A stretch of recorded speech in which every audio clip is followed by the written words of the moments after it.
Hello friends, दोस्तों आज की वीडियो हम बात करेंगे धर्म से संबंधित अपराधों के बारे में। यानी जो भारतीय न्याय संहिता है उसके अंतर्गत धर्म से संबंधित जितने भी अपराध हैं सेक्शन 298 से लेकर 302 तक बीएनएस भारतीय न्याय संहिता के अंतर्गत धर्म संबंधित अपराध हैं, उनके बारे में हम डिटेल में चर्चा करेंगे। अब देखिए, धर्म से संबंधित जो अपराध हैं कौन कौन से हो सकते हैं। किसी व्यक्ति के धर्म के ऊपर टीका टिप्पणी करना कि ये खराब है, किसी मूर्ति को तोड़ देना, किसी उपासना स्थल को अपवित्र कर देना, या इस तरह से जो भी लिखित हो चाहे डिजिटल हो, किसी भी प्रकार का अगर आप ऐसा कोई कृत्य करते हैं तो वह भारतीय न्याय संहिता के तहत दंड देने का प्रावधान है। सेक्शन 298 से लेकर 302 तक बताया गया है। तो हम इनको बारी बारी से एक एक सेक्शन का डिस्कस करेंगे। यकीन मानिए कि ये वीडियो देखने के बाद आप किसी अन्य वीडियो को नहीं देखेंगे। पूरा मैं डायमेट्रिक तरीके से बताऊंगा, सिस्टमेटिक तरीके से आपको सब कुछ समझ में आने वाला है। वीडियो देखने के बाद अगर वीडियो पसंद आए तो आप लाइक कर सकते हैं, मेरे चैनल को सब्सक्राइब कर सकते हैं। चलिए दोस्तों, वीडियो को शुरू करते हैं। आज का हमारा पहला सेक्शन है सेक्शन 298 बीएनएस। भारतीय न्याय संहिता का सेक्शन 298 क्या कहता है? यह कहता है किसी देवस्थल या उपासना स्थल को क्षतिग्रस्त करना या अपमानित करना। ये तो हो गई इसकी हेडिंग। अब इसके बारे में चर्चा करते हैं। हम सब कुछ बताएंगे कि देवस्थल उपासना स्थल क्या होते हैं, क्षतिग्रस्त क्या मतलब, सब कुछ बताएंगे। आप घबराइए मत, आप सिर्फ लाइन पर बने रहें और वीडियो का आनंद उठाएं। देखिए यहाँ पर लिख रहा हूँ, उसके बाद समझा दूंगा आपको। देखिए, कोई व्यक्ति है, मान लीजिए कोई पर्सन, एनी पर्सन, कोई व्यक्ति है जो क्या करता है, उपासना स्थल या फिर देवस्थल उपासना स्थल या फिर देवस्थल को क्या करता है, नष्ट करता है या अपवित्र करता है।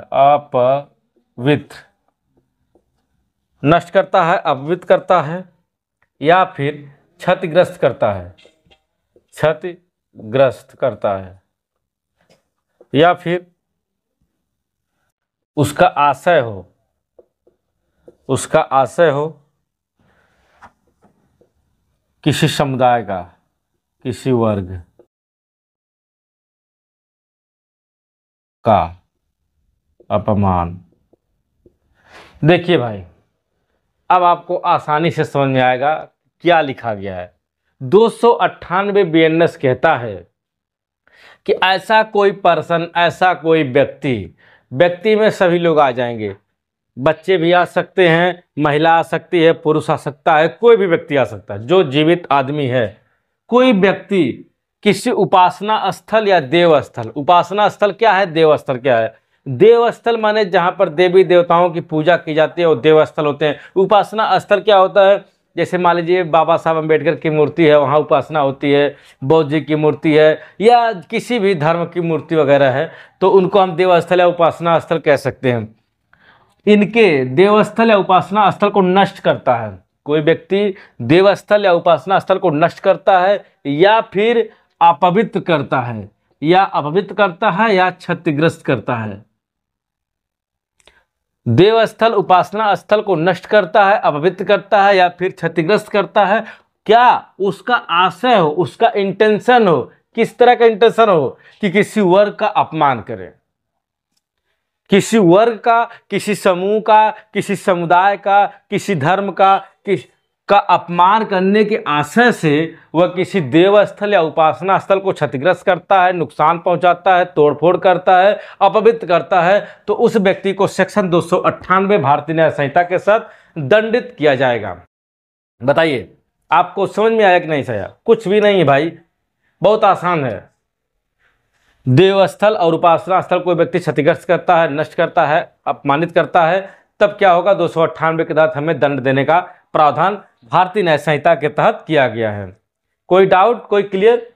सब कुछ क्लियर हो गया ना? चलिए अब देखिए इसमें दंड का क्या प्रावधान है, इसको समझ लेते हैं। कुछ भी नहीं है। अगर इसमें सजा की बात करें तो सजा 2 वर्ष की है, 2 वर्ष की है, या फिर जुर्माना हो सकता है, या फिर दोनों से दंडित किया जा सकता है। यानी सजा भी हो सकती है, जुर्माना भी हो सकता है, दोनों से दंडित किया जा सकता है। दोस्तों यह संज्ञेय अपराध है।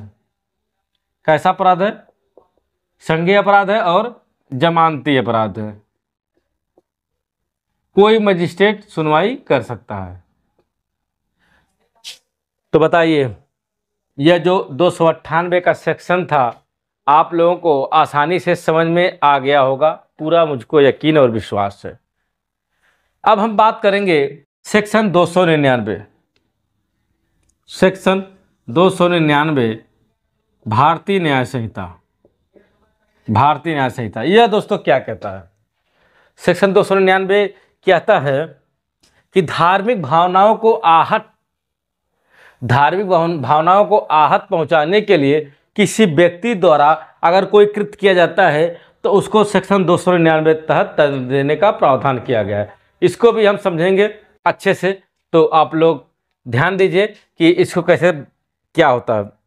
देखिए अब यहाँ पर कोई व्यक्ति हो सकता है, वही बात है, कोई पर्सन, कोई व्यक्ति जो भारत के नागरिक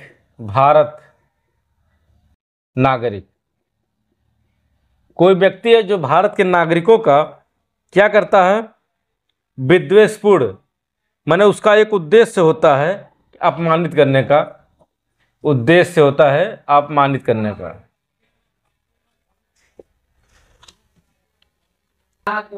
लिखित शब्द या फिर मौखिक, लिखित शब्द या मौखिक शब्द या फिर संकेतों द्वारा या इलेक्ट्रॉनिक द्वारा, इलेक्ट्रॉनिक।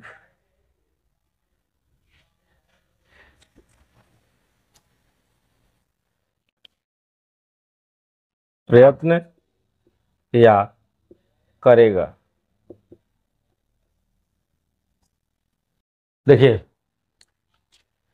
सेक्शन 299 बीएनएस कहता है, क्या कहता है कि कोई व्यक्ति है जो भारत के नागरिकों का, सिर्फ और सिर्फ भारत के नागरिकों पर लागू होगा। अगर भारत में कोई और व्यक्ति रह रहा है जो भारत का नागरिक नहीं है तो उसके ऊपर सेक्शन 299 नहीं लगेगी। कोई व्यक्ति है जो भारत के नागरिकों के, उसका उद्देश्य है अपमानित करने का, लिखित हो या मौखिक हो, चाहे वो लिखकर कोई बात, चाहे मौखिक तरीके से, या फिर कोई चिन्ह द्वारा, कोई संकेत द्वारा, या फिर इलेक्ट्रॉनिक माध्यम से। इलेक्ट्रॉनिक माध्यम माने सोशल मीडिया के माध्यम से, व्हाट्सएप, फेसबुक, इंस्टाग्राम, यूट्यूब, तमाम जगहों पर इनके माध्यम से अपमानित करने का प्रयत्न करेगा, उनकी धार्मिक भावनाओं को ठेस पहुंचाएगा, आहत पहुंचाएगा या करेगा। धार्मिक भावनाओं को ठेस पहुंचाने के लिए भारत के नागरिकों का वह लिखित रूप से, चाहे मौखिक रूप से, चाहे इलेक्ट्रॉनिक मीडिया के थ्रू, संकेतों द्वारा, अगर वह धार्मिक भावनाओं को आहत पहुंचाता है या प्रयत्न करता है, तब ऐसे व्यक्ति को सेक्शन 299 के तहत दंड देने का प्रावधान किया गया है। बताइए भाई, समझ में आ गया ना? पूरा समझ में आ जाएगा, कोई दिक्कत नहीं है, सिर्फ एक एक शब्द को पकड़ने की बात है, सब कुछ समझ में आने वाला है। अब देखिए जब आपको सेक्शन 299 समझ में आ गया है तो इसकी सजा को भी देख लेते हैं भाई, लगे हाथ। अगर सजा की बात करें तो सजा इसमें दोस्तों 3 साल की हो सकती है, 3 साल की सजा हो सकती है, या फिर जुर्माना, या फिर दोनों हो सकता है। यह संज्ञेय अपराध है, यह संज्ञेय अपराध है। और अगर आपने इस तरह का अपराध करेंगे ना तो आपको क्या होगा, जेल जाना पड़ेगा, अजमानती है। और फर्स्ट जेएम द्वारा, जुडिशियल मजिस्ट्रेट द्वारा, प्रथम जुडिशियल मजिस्ट्रेट द्वारा इनकी सुनवाई होगी।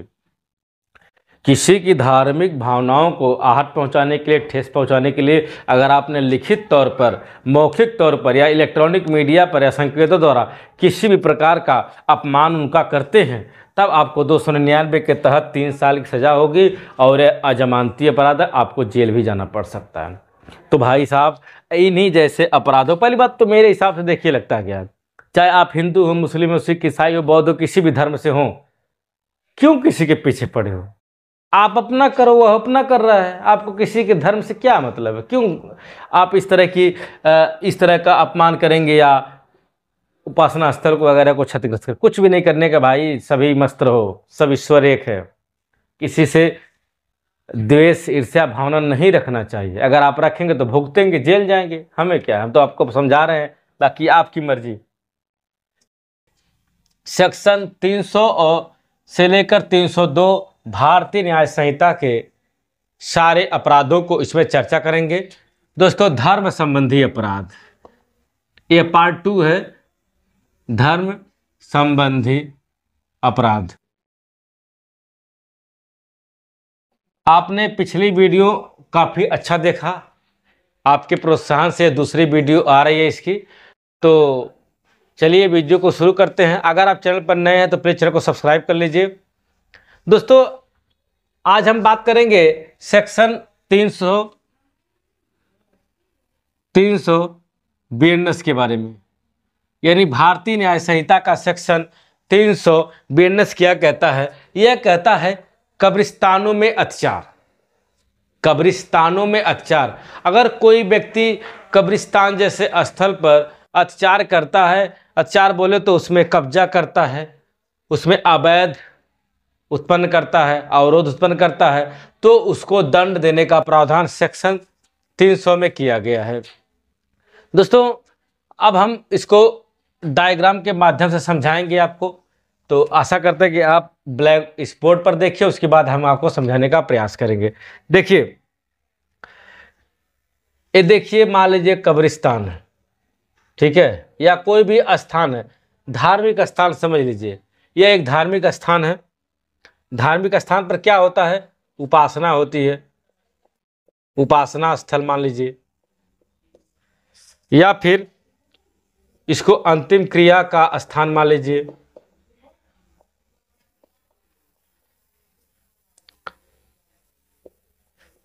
मृतकों के लिए सुरक्षित स्थान,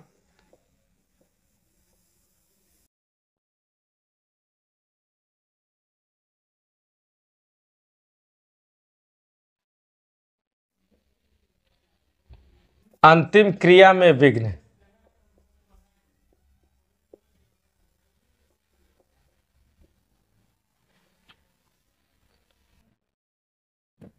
अंतिम क्रिया में कोई विघ्न डालता है, शव की अवहेलना, शव की अवहेलना करता है, और कब्रिस्तान,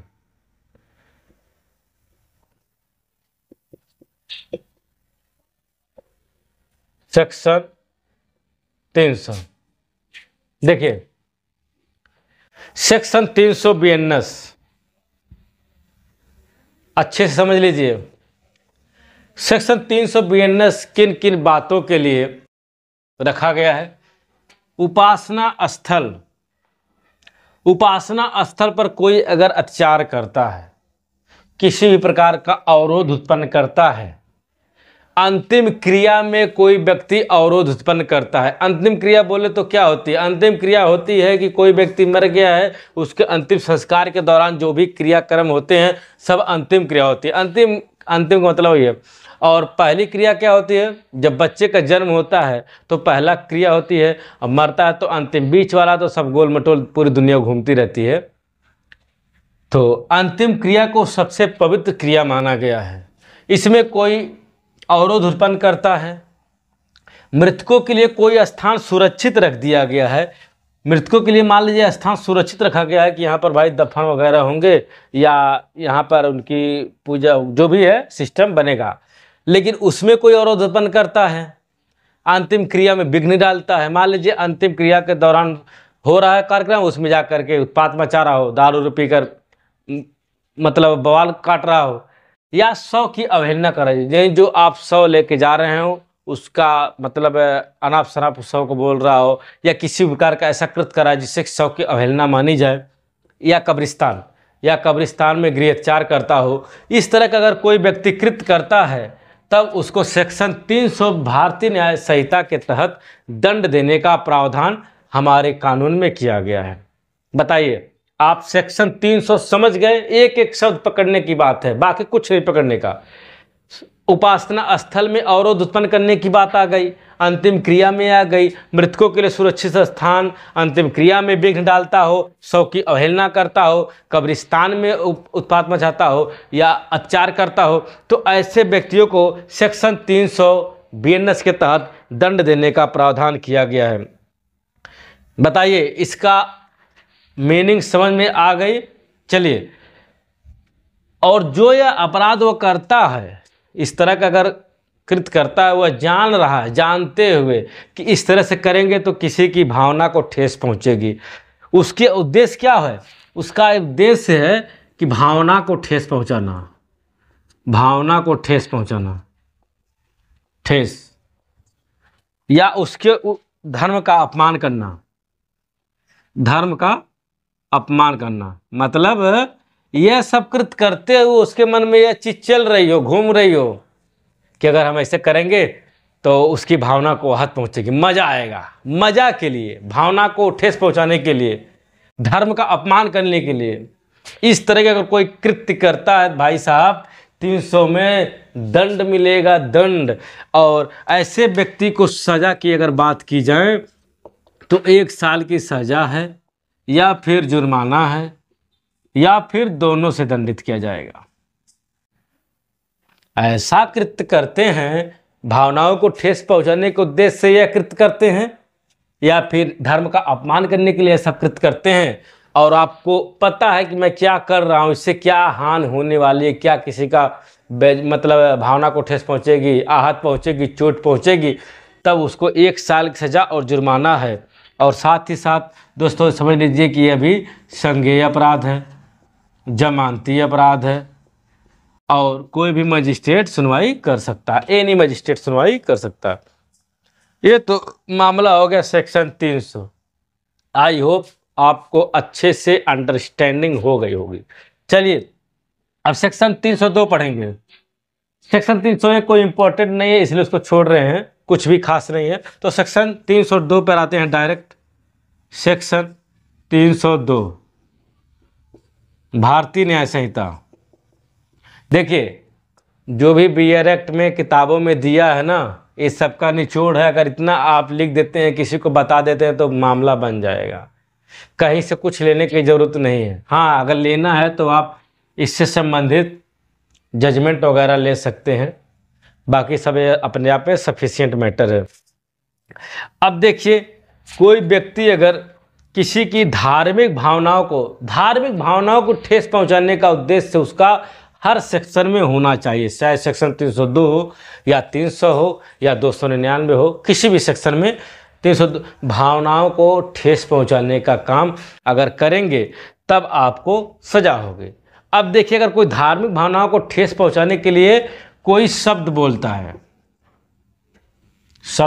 है, वाणी का उच्चारण करता है, ठीक है, या ऐसा कोई संगीत चलाता है, संगीत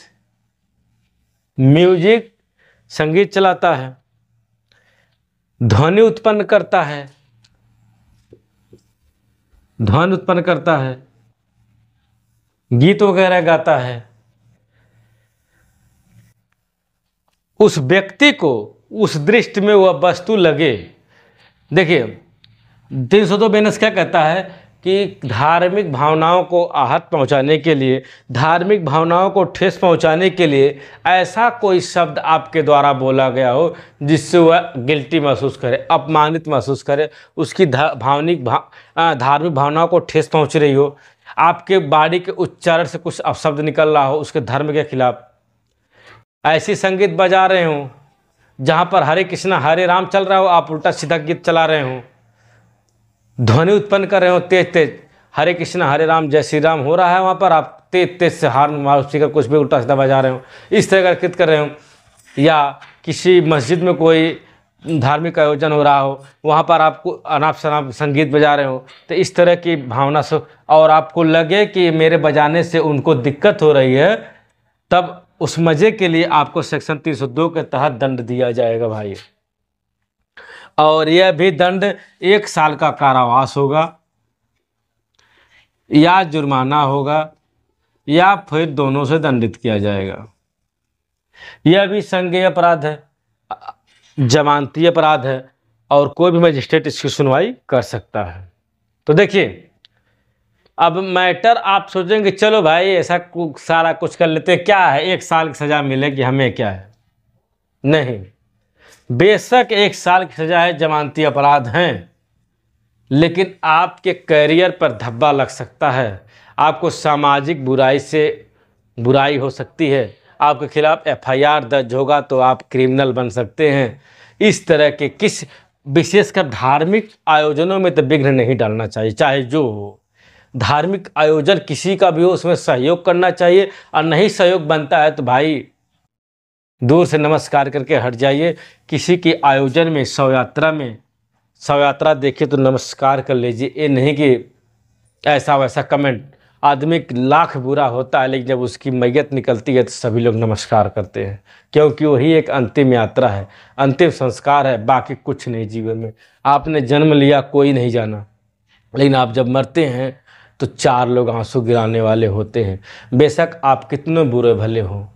तो इसलिए दोस्तों, धार्मिक आयोजनों में विशेषकर किसी भी धर्म का हो, सबका हाथ जोड़कर नमन करना चाहिए और किसी भी तरह के विघ्न जैसे कार्य नहीं करने चाहिए। तो फिलहाल आज की वीडियो में इतना ही, मिलेंगे अगली वीडियो में आप सभी के साथ। तब तक के लिए आप मेरे चैनल पर बने रहें। अगर चैनल पर पहली बार आए तो प्लीज़ चैनल को सब्सक्राइब जरूर करें।